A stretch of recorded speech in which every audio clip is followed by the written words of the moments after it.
Hello everyone, Thursday the 4th of January and we are live with you on the Celtic way.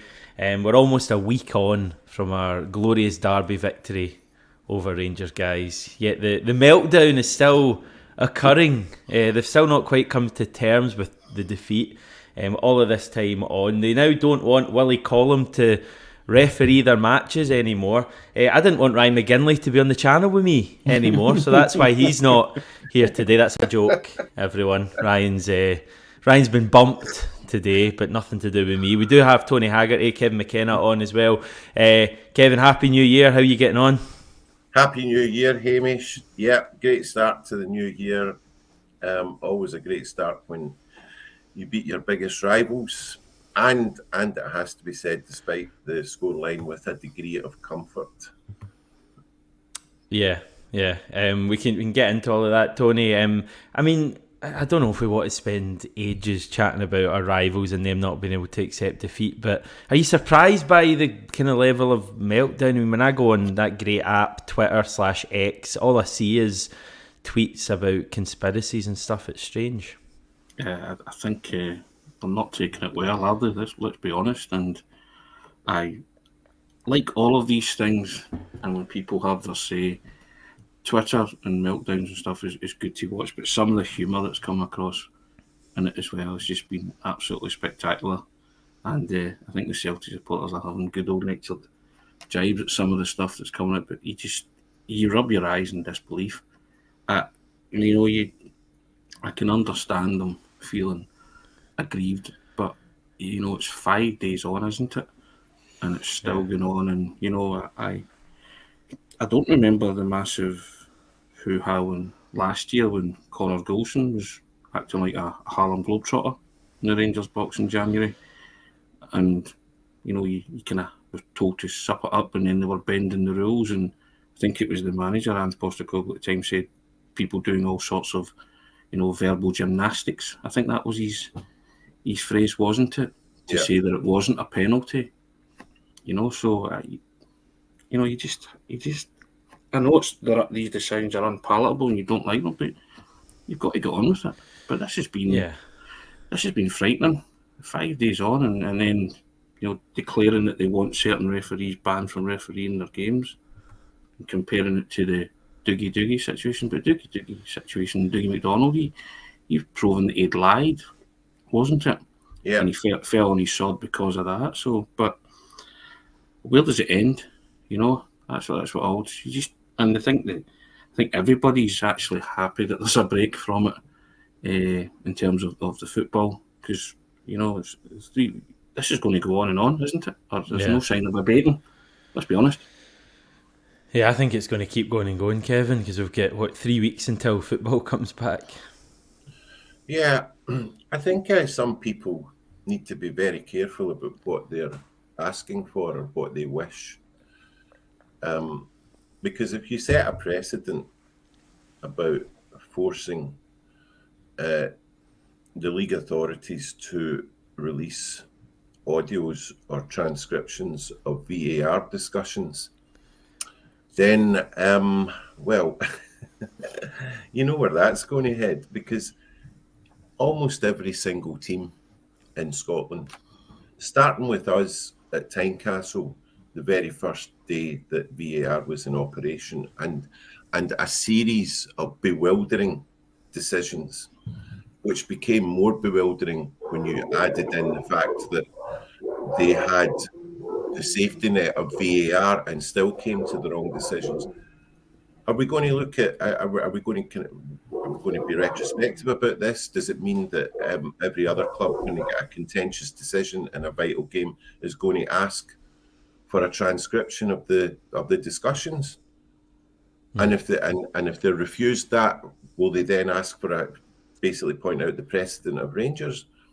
Apart from anything else, it takes away from what was a very, very good victory by Celtic. And it also takes away conveniently for the fact that if you're looking at contentious decisions, the two most contentious decisions in the game went against Celtic, which was the studs up challenge by Connor Goldson on Bernardo, and then Goldson tries to get our man sent off, and then the clear shove in the penalty area on David Turnbull, which would have similarly resulted not just in a penalty but in a sending off because it was another last man challenge. I'm glad that Celtic haven't resorted to kind of asking. I mean, at certain times emotion gets in the way, and over the course of the season we've all said Celtic should be taking up certain decisions. But I'm actually glad we've kept Stum over the last year or so and are acting with a bit of class and dignity. Yeah, I mean, I think that there has been maybe a couple of decisions. I remember the one at Fir Park, that Jota goal, where there was a genuine error with VAR and the kind of makeup of where the camera was positioned, and I think we asked for clarification over that, but that's very different to coming out and saying that you don't want a referee to manage your games. I just find it ridiculous. And Hazel pointing out, well, she didn't say this directly, but effectively saying that the manager set the tone for it was post-match interview, which I think he's, as much as I don't particularly have a lot of time for him as a manager of our rivals, I think he's been pretty decent so far, but I thought he let the kind of occasion get the better of him at full time, or after the game with his post-match interview. Maybe a wee sign that the pressure is going on him a bit. I don't want to spend the whole video talking about them, Tony, but if there's anything else you want to say, if there's anything else you want to move on before we get on to the big players' night out last night in Glasgow. I saw that, yeah, some video footage of that, singing, it was a song, wasn't it? Shake It Off. Come on, right? Yes, yeah. I can't remember. I just took the ultimate memory. She's only the most famous singer in the world. Taylor Swift. Taylor Swift, goodness me. I could see her, I could picture them yet, but they were all singing that. Yet, listen, players entitled to let their hair down, aren't they? They're going on, they're on a break, and they've had we spoke about the 12 points of Christmas we wanted, and we got that, didn't we? So I think guys entitled to let their hair down. But no, going back to your original question, I just think this has to play out whatever way it does. But I think what you will say is nothing else is going to happen, is it? There's maybe Willie Collum have some questions to answer, but is he seriously going to get banned from refereeing? I mean, I would think not. So, but I don't know about you, but I'm pretty sick of it as well. So just, but yeah, Taylor Swift, indeed, Celtic players. Who'd have thunk it? That they're all big Taylor Swift fans. Like Lewis Palmer's reaction to it all, yeah. Is that a wee middle finger? The extension of the middle digit, yeah exactly. He was kind of like, no impressed. Yeah. But Alistair Johnston was right into it, and couple others were, even Matt O'Reilly, who was as cool as anything, he was sitting in the seat, still kind of dancing and singing, wasn't he? So yeah, but no, I like to see that. It's good, and I like to see them all together. So, bit of team bond. You can't beat a bit of that, Kevin, can you? Mm-hmm. Yeah, I saw some of that, and and I did know it was Taylor Swift. I did know as well. It's just and for bonus points, guys, what bar was it in Glasgow they were in? Oh, come on now. I'm sure that this is a place both of you have frequented on many an occasion. Was it Grace's? No, I think it's Wonder Bar. I'm pretty sure it's Wonder Bar. But maybe people will be able to let me know in the comments, but it looked at my memory of that place is hazy because I've been slightly intoxicated when I've been there in the past, but and maybe a few of them were last night. I know from the Player of the Year awards that Alistair Johnston enjoys a wee drink, and I think it doesn't take a lot for these players to get drunk because they don't drink the rest of the time, so their tolerance is very low. But good to see, Kevin, and they deserve it after that run of 4 wins in a row, shutting up the critics.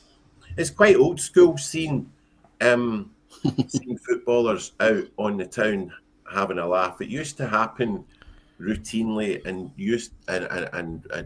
it was kind of it would more or less pass without comment. But then, round about the 90s, maybe the early 2000s, the players themselves made it a bit of a spectacle by kind of getting dressed up, and the cameras. There was a kind of sweetheart deal done with the tabloids, which was, we're going to get dressed up in pantomime gear and themed gear pirates, etc., and we'll let you take pictures of us, and you can publish the pictures, and in return, you don't take any pictures of us when we're getting howling with it later on. And this worked up to a point, but of course that point was reached fairly soon, and the some of the tabloids, were picturing them. Well, Celtic fell victim of that with the Daily Record years ago when they went to Newcastle. So in recent years, you don't see it because of political correctness, not wanting to be seen to be drinking, not wanting to be seen to be letting their hair down, and of course being afraid of social media, smartphones. But it's actually really good. It tells the fans they're the same as us. They like to have a bit of a drink, like us. They've got 3 weeks, the best part of 3 weeks off, and they're singing Taylor Swift songs, and as you said, they were entitled to, because it's been a great, after the Hearts defeat, 4 wins out of 4. I would have settled for, I was expecting a couple of drop points. I think a lot of Celtic fans would have been happy just avoiding defeat against Rangers, because we seemed, this was a few weeks ago, we just seemed to be out of sorts. And I know Rangers fans who really, yet again, thought that we were there for the taking last week. And I have to tell you that after about half an hour, 35 minutes, even before we scored the first goal, I thought, nah, this game's ours. We've turned up here. We've got the right attitude, and our big players are playing really well. And the players that they're looking to for inspiration aren't playing particularly well. And I just thought we'll win this. And I think, to be honest, it probably should have been a little bit more comfortable than it was. Yeah, I mean, you look back at the game, and I was kind of rewatching the highlights, and most of their big chances, if not all of them, came from lapses in our kind of concentration or our defence.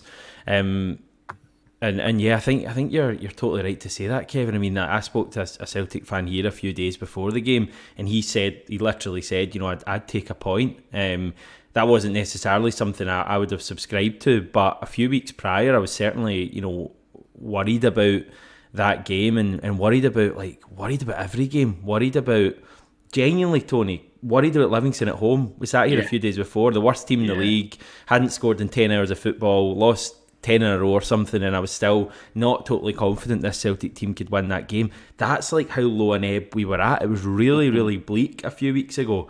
And we spoke about it yesterday, but I do think it needs reinforcing, like the way that Rodgers and maybe people like McGregor have managed to get this kind of rolling again from basically a stop at one stage after that Hearts game is impressive. Yeah, I mean, it's what we spoke about the other day, wasn't it, about the kind of elite level manager thing and how he's managed to get those players back on point. And excuse me, also think Kevin's right with, there's a narrative being created here about how close that Celtic Rangers game was. It kind of wasn't. I mean, I was really impressed with Celtic. They didn't. The manager pointed out in his post match when he said he didn't really handle when Rangers went down to 10 men very well, and the ball retention could have been better. But as you've rightfully said there, Celtic's problems were self-inflicted, weren't they? Came from their own lapses and concentration mistakes. But you look at it overall. Paulo Bernardo's had a free header he should have scored. He's hit the side net and he's a whisker away from scoring before he does score. Kyogo scores a beauty. They should have had a penalty. And then there was a couple of instances after they went 2-0 where the pressure was on. There was a couple of dangerous balls into the box and could have scored again. So, over 90 minutes, I think Celtic were the dominant team and had a lot of pressure. And Rangers had that Cyril Dessers chance when he goes through and just... Yeah, which we had. There's a 5-minute spell, at the end of the first half where they did look threatening, but other than that... And they have Tavernier's free kick, which was scored in 88 minutes, wasn't it? And then they had the 11 minutes or whatever time was added on. But I feel morally bound to give praise to wee Taylor, because I've criticised him 2 or 3 times over the last several weeks. Not criticised him personally. You can never fault these guys' commitment application. But my God, he stepped up, especially in the second half. I thought his character shone through there. He put in a hell of a lot of work, and he just made that side of the park quite safe after a slightly shaky start. It was great to see Bernardo turn in that performance. Matt O'Reilly we know about, and Callum McGregor, what can you say? I mean, he just... I've rarely seen a player dominate a game like that. A high stakes Celtic v Rangers game from first to last, to the extent that almost like their big players, all of them, especially Cantwell, tried to get close to him. And I mean, he's quite small in physical stature, Callum. So you don't talk about him, players bouncing off him like, that they just couldn't get near him. It was just his his just awareness, right? He uses his body well, doesn't he? Yeah, and he knew in any direction, 360-degree vision. There's Cantwell coming up, right? Well, I'll just take a wee step to the side and leave him looking stupid. There's Dessers behind me, bump, 2 steps forward, bump. There we go. 3 of them are gone. There was a little kind of a few moments in the middle of the first half where suddenly, Callum McGregor receives the ball and there's 3 or 4 Rangers players descending on him, and then literally with one bound he was free of them and playing a great pass out to the right. He just lost them just by his movement, but that was movement based on his continuing awareness of where everybody is in the pitch, and only really special midfielders, have that vision. Ryan's new phrase is Callum McGregor and others understood the assignment. That's Ryan McGinley's new stock phrase, So, but I think it is fair to say that Callum McGregor, in most games he plays against Rangers, always understands the assignment because he always seems to be head and shoulders above the rest when it comes to these kind of matches, and he has dominated many, Hamish, in his Celtic career. When people talk about him and what typifies him, and it's not the goals he scored, I always pick that moment at Ibrox when he ran forward and Tom Rogic scored. Celtic had conceded after 3 minutes, and within 7 minutes they were level. And the players, the celebration when Tom Rogic scored was very muted. And the reason for that was Callum McGregor was like, right, we're back on level 2. Let's start to play. But it was his drive, then they just typified him as a Celtic captain. He just sort of went, you know what, give me the ball. I'm going to make something happen here. And I think Callum McGregor, even before that moment and since that moment, has just grown in stature. You trust him in these kind of matches. He's a player you trust. The manager trusts him. And he even said that he was operating at a different level. Kevin picked out a couple of instances, and that's high praise, Hamish, from someone like Rodgers saying this is a guy that's operating at a different level. And if you watch him and do the kind of, remember Sky used to do the player cam, see if you did your own kind of personal player cam and Callum McGregor, you would see why. And he's just set such a high bar. He really does. But that's massive words, I thought, from Rodgers. Yeah. And I know Rodgers tends to kind of sometimes build people up, and sometimes, as we've covered, like Mikey Johnson and a few others, he gives people the come on as well sometimes. But I think with McGregor, it was I was almost kind of quite taken aback by what he said. He operates on a different level. Like, we have some very good players, but it seems like Rodgers rates McGregor a bit higher than everyone else. But it's probably a fair comment. I think back, there was one game in the COVID season that we all like to forget where he let the Derby get the better of him and he got a red card. But other than that, like he never really he leads these games and he runs these games, almost every one, but he does it in his way. Scott Brown had a way. McGregor has another way. I'm not saying one's better than the other, but McGregor's way is, by leading with the ball and dictating the game. And he's had some critics this season as well, Kevin. But hopefully now he's really going to kick on and just make some people maybe eat their words a wee bit. Yeah, I just listen. I just listen to the words of some of supporters of our rival teams, and I've got a wide circle of friends, contacts, acquaintances across many of our rival clubs, and the message from them is the same. You stop McGregor, you stop Celtic. I mean, my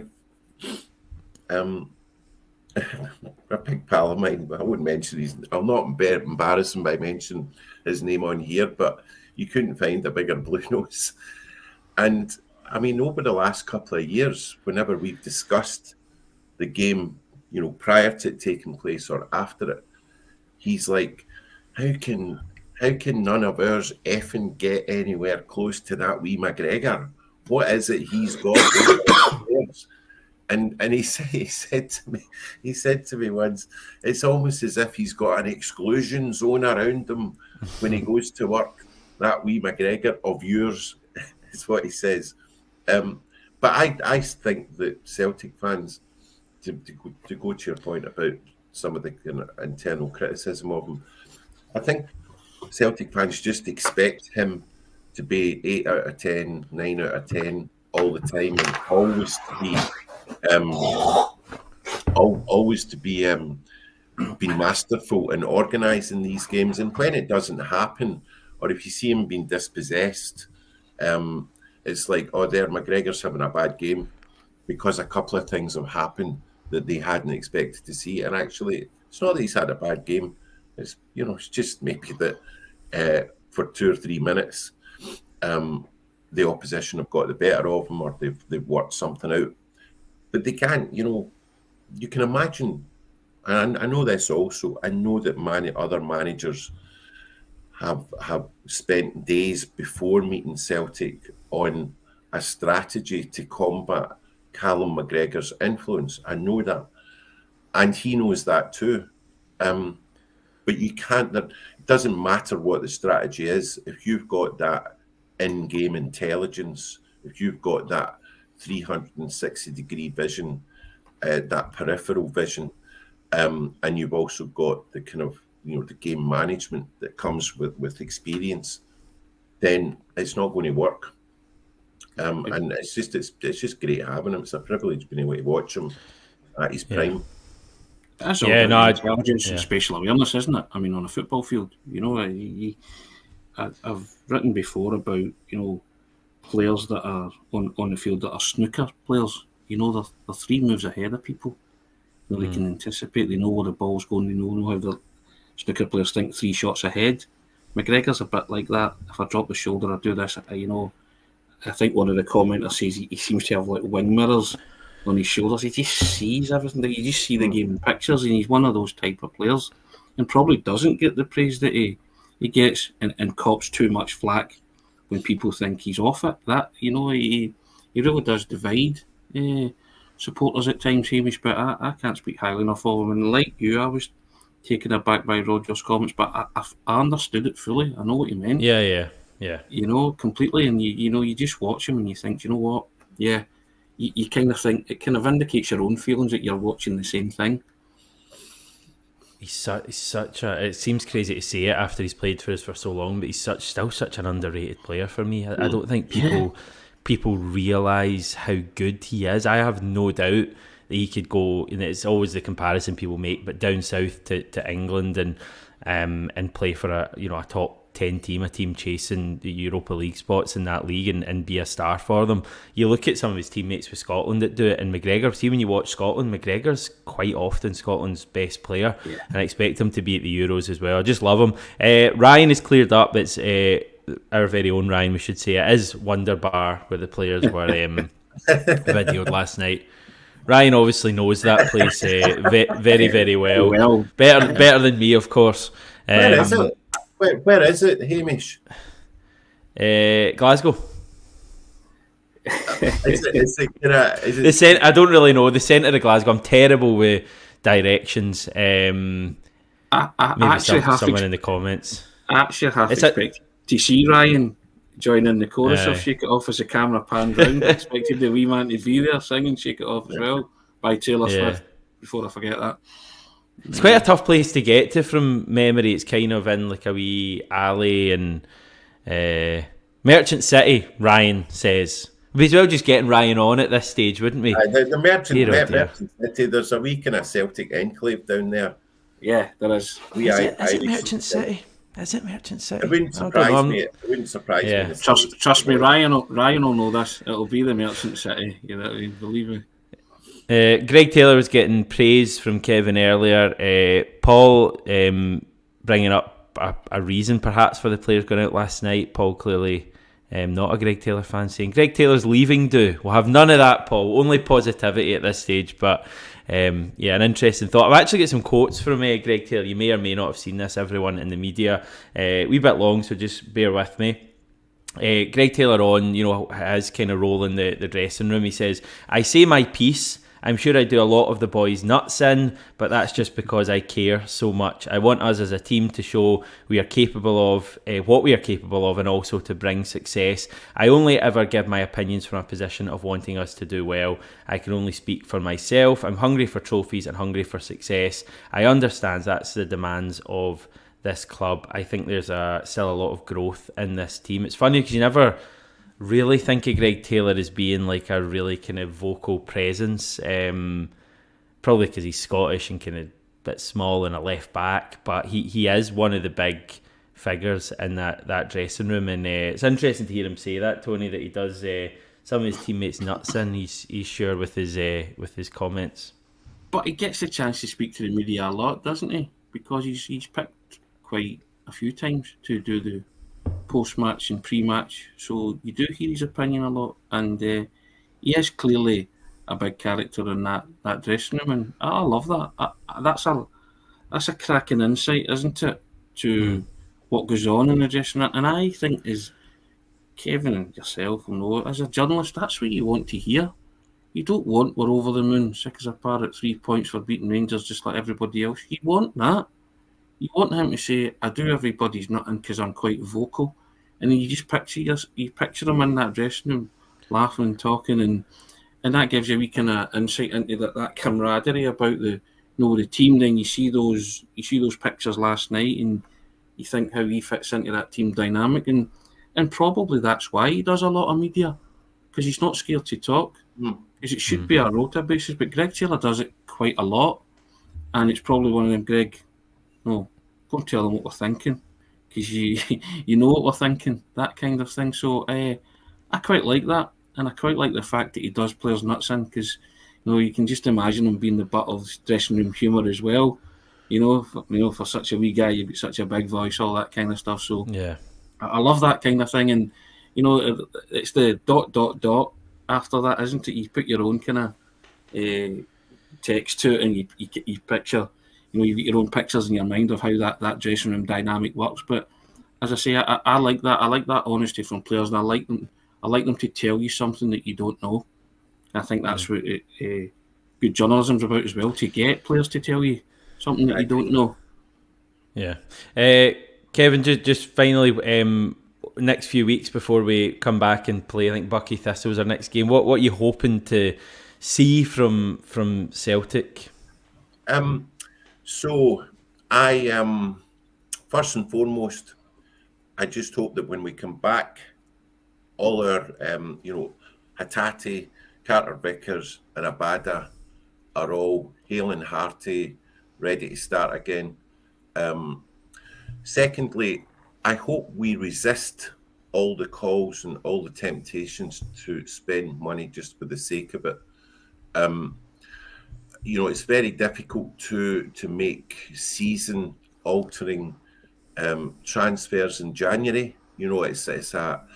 It's quite a perilous time. Teams who are struggling obviously need to get a couple of players in that can potentially turn their season around. We're in a different position. We want to consolidate being top of the league. I've heard people talk about we want to get another goalkeeper in, a left back, a second striker. That's all very well. But if you do that if you do that by being over anxious or from a position of being over anxious, you just end up buying players who you haven't put an awful lot of thought into. They might just not be what were required. And it's at a time when our squad is coming together, it's getting back to full fitness, and they're playing well, they're gelling. So yeah, we want to see maybe a couple of players freshen things up. A bit of competition for the left back, a bit of competition up front for Kyogo, fine. But we don't need that midfield strengthened. Let's just, I just see all that in social media. I want us to get so-and-so, or I want 3 or 4 positions or players signed. And I'm like, no, just put the brakes on here. This isn't the time to do your big business. It's the summer. Yeah, I mean, I agree with you. I think the midfield now, central midfield, I think is, suddenly kind of quite well stocked with, certainly 3 proven players plus Bernardo who's looking good. A winger, I think, left back and possibly a forward. I don't think the goalkeeper is something that we'll look at. So hopefully we start to get news of this kind of relatively soon. Hopefully, as you say, Kevin, it's all done properly and we're not just rushing into things. But you've got to hope that people at the club will have been, looking at players for a number of months. They say with recruitment you need to be like a year ahead of things. So hopefully they're going to kind of respond to the criticism from the summer window and bring in, a few bits of quality. Because generally speaking, I think that the squad, now that players have returned, looks a bit better than it did a few weeks ago. I still think there's areas that we need to strengthen, but it's weird how just 4 wins, and I know a few results shouldn't alter everyone's opinion, but it does change the perception a little bit. So a couple of players, 2 or 3 kind of players, as I say, left back, winger, forward for me, maybe centre back, depending on who leaves, and I think will be good. Tony, you'll have a chance to chat about all of this tomorrow because you're on with Ryan. I'm not with you tomorrow, but I'm sure you guys will have loads of things to talk about. And just before we go, a big shout out to the sponsors of this video, MPH Group, Scotland's award-winning family-run all-trades specialist. They cover mainland Scotland, and as you know by now, they have an enticing Navien Boiler Winter Promotion just for you. If you go with them, you're choosing top-tier efficiency. Navien are also big dogs. MPH are very good. They're offering flexible finance options so you can gear up for the chill and consider making a smart move with MPH and Navien. Thanks again to them for sponsoring the video. Thanks to you two for joining me.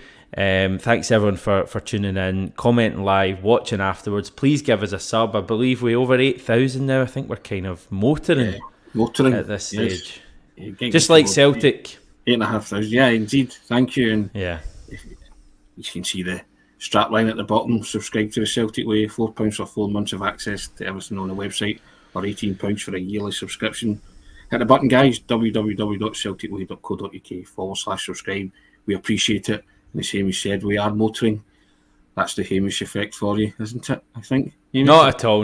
It's the overall Celtic effect. Everyone's just in this and loving it. Right, I'm saying goodbye. Thanks everyone. We'll be back with a video tomorrow. Speak